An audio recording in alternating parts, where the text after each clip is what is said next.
Hi, everyone, and welcome to another episode of Books and More 1818. We have an author with us here today. He has a book out called The Only Verse, and I repeat, The Only Verse, a book by Alan Caldwell, which expresses love, loss, grief, and hope through poetry. Yes, poetry. The book is described as captivating and moving. Here's the front of the book, the only verse. Here is the back of the book. Beautiful, right? Back is beautiful. And the front, the only verse, is also beautiful. Absolutely. So he showed, hi, Alan, Hey, how you doing, your book. Sylvia? Welcome to the show. Could you please Thank you. tell us a little bit about yourself, your background, and who are you, Alan? Who are you? Well, my name's Alan Caldwell. I grew up in the suburbs of Atlanta, although my grandparents all were mostly rural. So I would say that most of my upbringing, by any current definition, would be a fairly rural background. And I worked construction, and then I went through college, and I taught 30 years. I just retired in June after teaching 30 years. I was certified K through 12 in everything but science, so I taught pretty much every subject, mostly history of all those years, but I taught everything, including math, algebra, pretty much everything. And then as I started getting closer to retire, I started thinking about being a writer. I'd always thought about it, but I guess I started thinking about it more.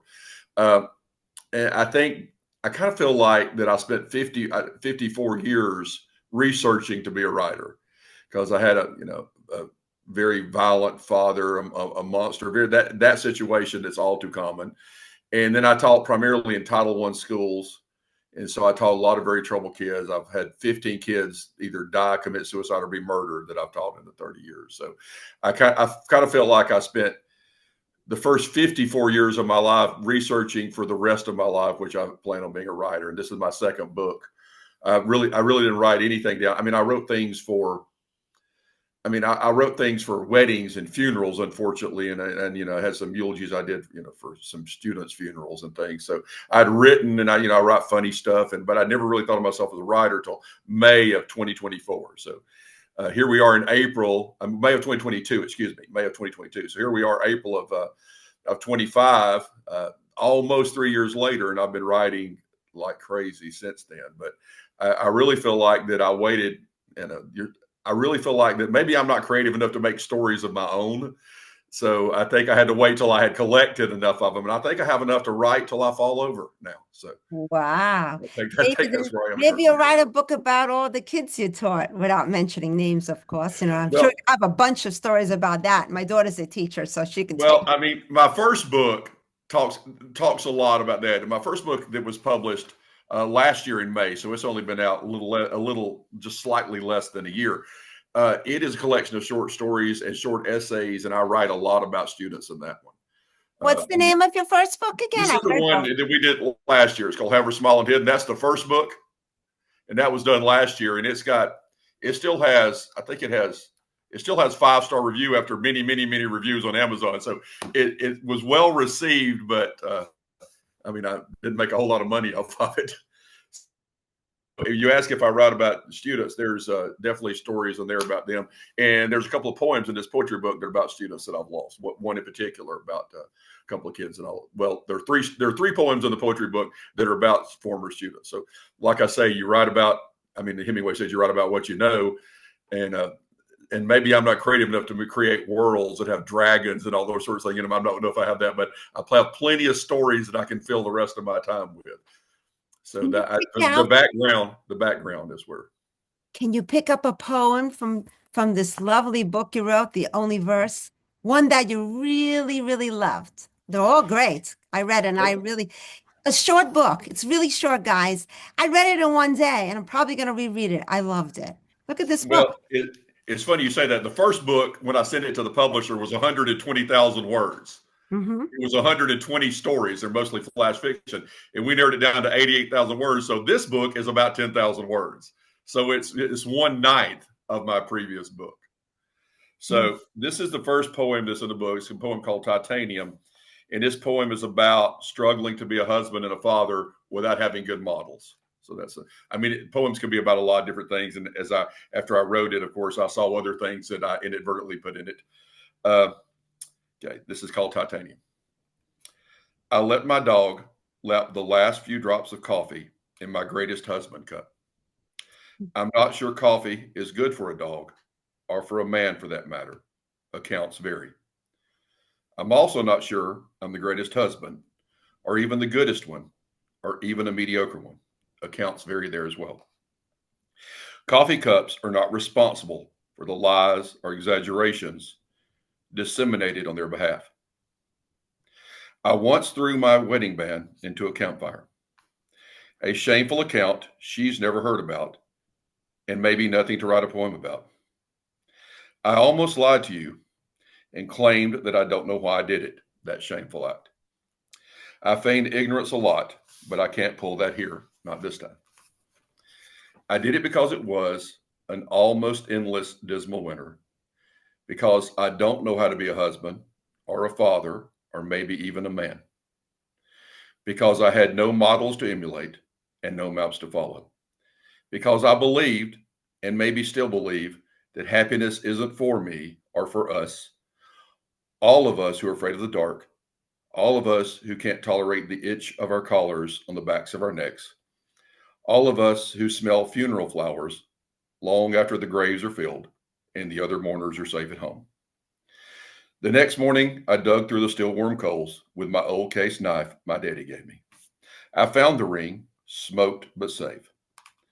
Titanium melts at 3,500 degrees.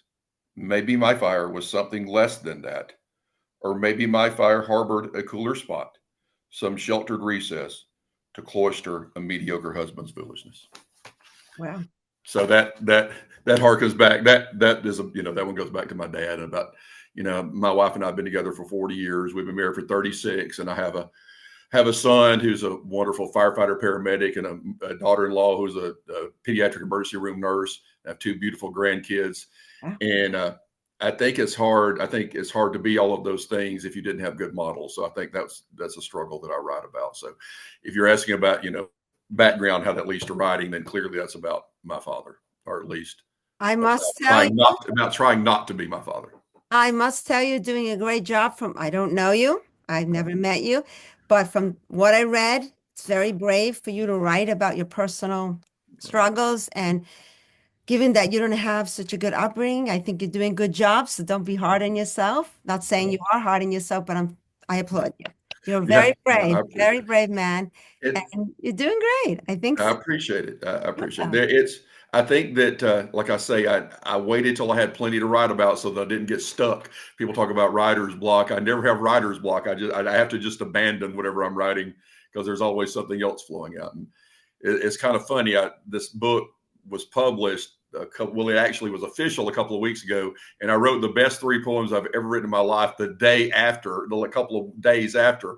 So I sent my publisher, I'm like, is it too late? And he said, yeah, it's too late. It's already in paper now. And I'm like, so that's where I am with writing that. It's just keeping on writing. There's plenty to write about now that I want to say. And now that I have time and I can't, they say a teacher's always a teacher. And so I still go back and substitute a couple of days a week so I can see some old kids and things. But now I have something to write about. So that's what I do. So Right. that's how the background leads to that. And like I say, there are 3 poems in this book that are specifically about kids that I've lost. So, and I don't tell it kind of straightforward. It's tell it kind of slant, but you'll pick up on it if you read the book. Can you tell us about your literary influences? Well, I mean, I think that if you write in English and you write in America, you have 2 choices, or a combination of those 2 choices. You either write in the tradition of Walt Whitman, or you write in the tradition of Emily Dickinson. And you can go either way, or you can kind of go halfway between.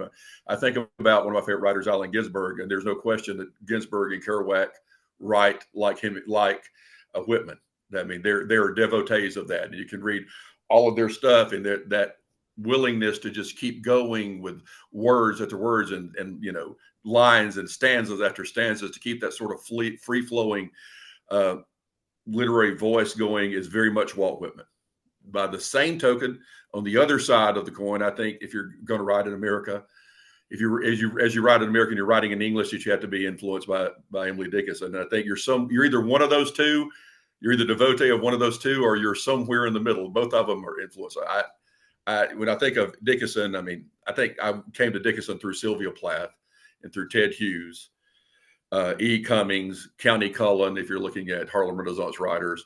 And so if you look at my book, I have a whole section where I mention the influences for each individual poem. I think I mentioned like 30 different poets, because I mean, that's what you can imagine how well I fit in to a hunting camp in rural Georgia reading my Emily Dickinson poems by the campfire. I caught a lot of flack for that, but I'd say I'm more Emily Dickinson. I really wanted to say this. There's a lady, when I first started writing, I started going to the Carrollton, Georgia has a very good writers guild, and they have a very good poetry group here, and a very good arts community here. It was close to West Georgia College, and I'd written mostly prose. And there's a story in the However Small and Hidden book. It's called Insulated. It's about watching my cousin, and who was my best friend and like my sister after she passed away, and going to that funeral. And I'd written it as prose, as a short story. And I showed it to the lady's name, Eleanor Hume. She just recently passed away. I showed it to her, and she said, "You're a poet." And I'm like, "No, I'm a prose writer." She said, "No, you're a poet. Let me tell you how to make this into a poem." And so I took that. And so and she died a few months after that. And she's, legendary around here. She's written 17 or 18 books. She's won zillions of awards. And she said, this is bragging. I'm going to brag because she said it. She said, "You're one of the best poets I've ever read who doesn't know he's a poet yet." So she took that poem, that story, Insulated, and it's as a poem in this book. And she said, because I would talk really fast, because anxiety, really bad anxiety, is associated with other issues. And I think she said, you're going too fast, slow it down. So if you saw how I structured the poems in the books, I did away with traditional punctuation like E. Cummings. I used line breaks and stanza breaks for pauses. So sort of using the Emily Dickinson tradition in that. So I took my prose, which could have been Walt Whitman-esque if I tried to make it into that kind of poetry, and I sort of shuffled it with Emily Dickinson. So, and that's because of her, Eleanor Holmes. We're having a big poetry reading night here on the 18th, and I'm doing a poem or two in honor of her. We're reading some poetry in honor of her. So she was a big influence, and she pointed me that direction. So that's beautiful. Those are my influences. I mean, I'm a big muscle-bound Emily Dickinson. Well, the next question is, how does writing poetry differ from writing prose? Well, there's a William Faulkner quote, and I'm going to murder it. It's trying to put it in. And Faulkner said that every writer starts out as a poet and then fails, and then becomes a short story writer and then fails, and then becomes a novelist having no other choice. So, and clearly that's not true, because I don't think I would ever be a great novelist. I can't maintain that focus that it takes to write, I don't think, as I right now. So I would argue with that Faulkner is incorrect, but I understand what he's saying.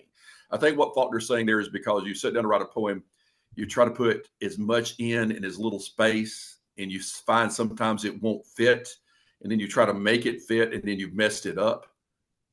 And so poetry, I mean, there's a whole thing that a poem is never, and I don't know who said it, Oscar Wilde or W.H. Auden or George Lucas or whomever, has been said a bunch of times that you never finish a poem, you just abandon it. And I mean, I don't know, there are a lot of people that, and I think that's what Faulkner's talking about. He's like, you really, it's hard to slide a poem across the table and say it's finished. I mean, I started writing, like I said, I started writing in 2022 in May, and I'll tell you that story because I want to include my wife in this, and I'll connect it to that. And I wrote a story called Tomato Soup, which was about my grandmother. She was a heroic figure who suffered in a way that would have made Job embarrassed. So, and she was able to maintain strength and dignity there. So I wrote a 1,000-word story about her, and it's in the other book. It's called Tomato Soup. And my wife read it, and she said, "That's the best story I've ever read." And it's a 1,000-word story. And I'm like, "You have to say that because we're married." And so this is in May of 2202, and I showed her stories 1,000 words. We worked at the same school. I was a teacher there, and she works at the same school. I'm retired; she's not, so that's her problem.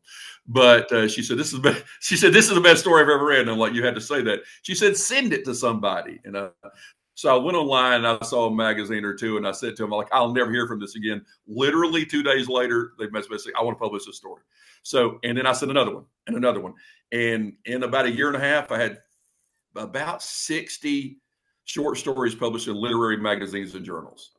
So I said all that to say this about the difference between writing prose and writing poetry. I knew when a story was finished.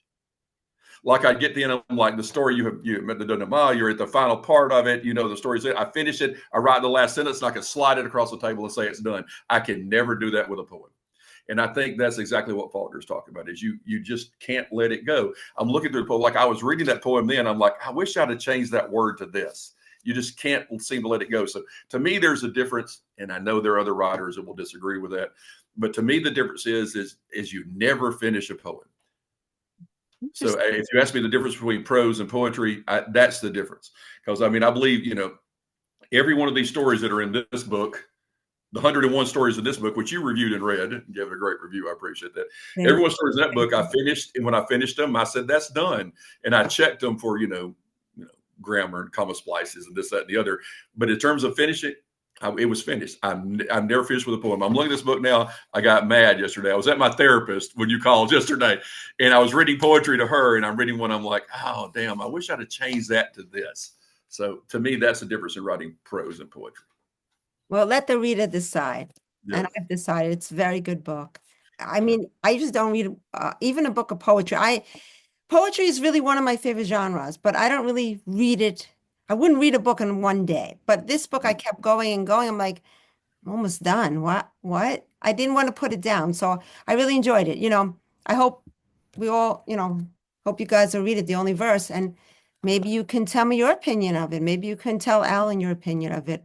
We'd like to know. I mean, I would love to have any feedback. I mean, if you want to leave me a great review, that's nice, because that makes me feel better than the whatever. I mean, I think the book's $12.99. I think I get $4 from it. So I mean, I'll probably donate the $4, but I'd rather have you like it. And if you want to leave a review, that's great. yeah. I think there's some stuff in there for everybody. There's some thing. I mean, C.S. Lewis says we read to know we're not alone. And I think that's one of the driving forces behind, I've always been a rabid reader. And I think no matter who you are, where you're from, what's your background, I think there's some poems there, because I think we're all human, and we all struggle with being human. And I think nobody does better at talking about that struggle about human than a good poet. I'm not saying I'm a good poet yet, but I'm going that direction. And so, I mean, I can read, you can read poetry from the 14th century, and they're writing about feelings of loneliness. You're like, oh, I understand exactly what, that person's saying. And so I think that's what poetry does better than any other forms. You go, oh, I totally get that emotion. And so I hope you get something out of it if you read it. What direction do you think your writing will take now?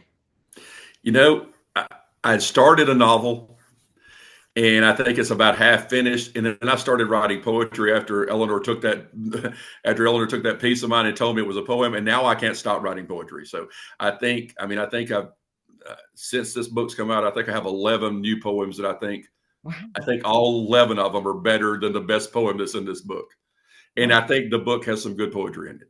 So I think I'm getting better all the time at writing poetry. I'm reading a lot of poetry, trying to connect it. I say this in the preface of the book. I say that we stand on the shoulders of giants, particularly as poets, because you can't write anything without going, oh, that's who I'm referring to. There's an Edgar Allan Poe thing there. There's an Allen Ginsberg thing there. And you're like, oh, so, and when you get done, you're like, oh, I see that.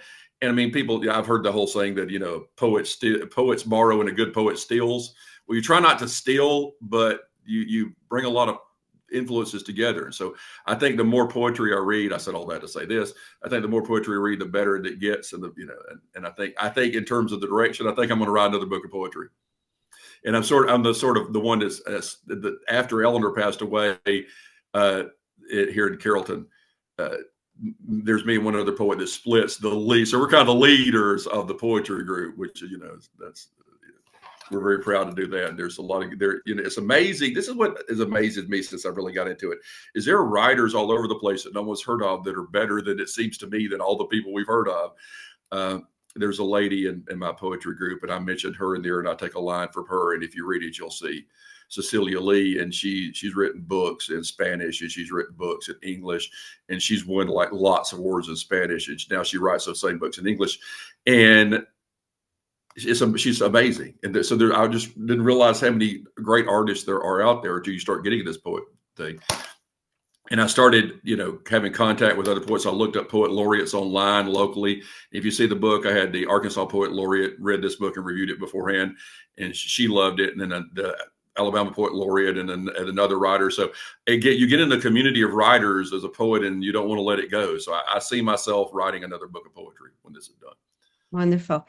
Now we're gonna have to wrap it up shortly, but before we wrap it up, I'll give you one more question. How long did it take you to write this book? And most important, where can we buy your book and where can we reach you? How long did it take? You said how long did it take me to write it?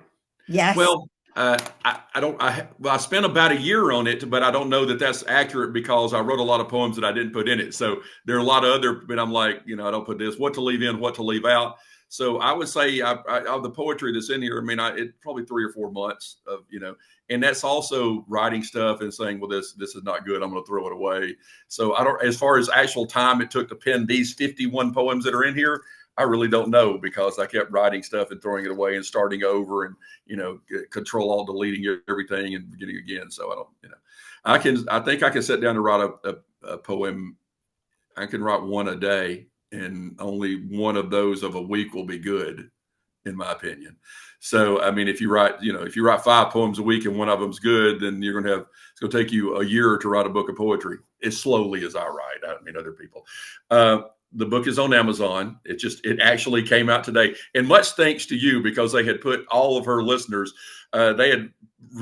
Amazon had put the title of the book down as the one verse as opposed to the only verse, and Sylvia fixed that for me, so it is official today. Thanks to you that it's on Amazon. You can get it. You can get on the Kindle version. You can get on the paperback version now, and that's on Amazon. And I have my Facebook is sort of like I have about 5,000 followers on Facebook. A lot of them are former kids and stuff. So I do a lot of stuff on there. So I would love to have you follow me on Facebook and Instagram. The Facebook feeds into the Instagram. And I'm working on a new website because I'm not great at all that kind of stuff. But if you follow me on Facebook, you'll see a lot of poetry related stuff. And of course, pictures of my grandkids too, which is, might be better anyway because they're so cute. Yeah, I've seen them. They are cute. All right. Well, thank you so much for coming on our show. Thank you. Let me show you one more time. Yes, let's show the only verse. Go right there and buy it. And like I say, I promise I'm going to take the $4 I make off of it and donate something because I would feel guilty. Show the front, the back, and then we show the back. You can see me and my wife's picture. It's a really good picture. It's a really good picture. Yes, it's really good picture of her. Anyway, I'm not quite as photogenic as she is. You both look nice. So you can zoom in on her and then put your finger over my face, and you'll be better off. Beautiful couple. Thank you so much for coming on our show, guys. Thank you. I hope you subscribe to the channel. It's a free channel. Like it, comment, share it, repost it. It's from you guys. And if you want to reach out to me, you know where to find me. I'm on Facebook. I will. I hope, like I say, all of you go buy this book and see if an old country boy can write a poem. I think you can. Thank you very much. I appreciate you supporting me from the beginning. You've been great. I appreciate it. Thank you. Thank you so much. And have a good day now, everyone. Bye-bye. Bye. Like, comment, and share, everyone. Like, comment, and share.